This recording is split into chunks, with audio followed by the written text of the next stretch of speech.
Good morning. We begin today with significant developments from the Caribbean, where Cuba has announced the pardon of over 2,000 prisoners. The communist government describes this mass release as a humanitarian gesture, strategically timed during Holy Week. According to an official statement shared on the social media platform X, Havana indicated that the decision to free these inmates was based on a thorough analysis of their committed offenses, their good behavior during incarceration, the length of time they had already served, and their overall health condition. State newspaper Granma further elaborated that those pardoned include a diverse group: young individuals, people over the age of 60, women, and even foreign nationals. However, the government made it clear that certain serious offenders, such as sexual criminals and murderers, would not be among those released. What remains unclear, and a point of concern for international observers, is whether any political prisoners were included in this pardon. Human rights organizations contend that the Cuban government continues to hold hundreds of political prisoners. This move by Havana unfolds against a deeply complex backdrop of escalating tensions with the United States.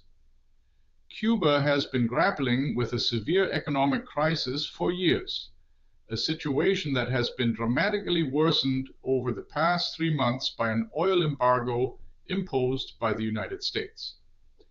The administration of U.S. President Trump has been consistently increasing political pressure on the island nation, repeatedly calling for the release of detainees and urging Havana to embrace significant economic and political reforms. The U.S. government views these prisoner releases as crucial steps toward broader human rights improvements and democratic change within Cuba. Interestingly, this is not the first such release this year.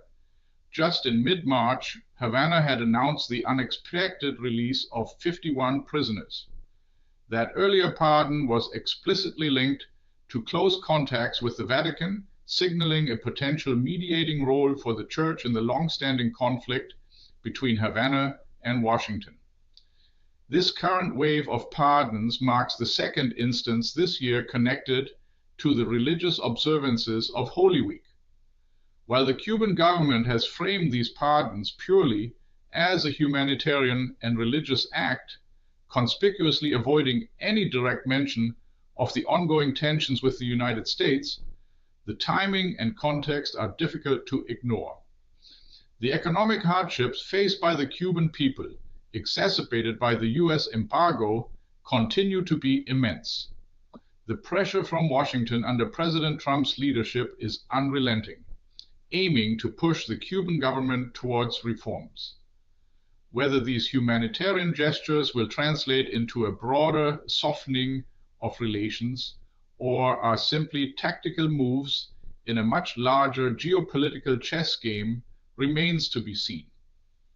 What is clear is that Cuba's internal actions are often viewed through the lens of its strained relationship with its powerful northern neighbor, and these prisoner pardons will undoubtedly be scrutinized by both human rights advocates and international policymakers alike.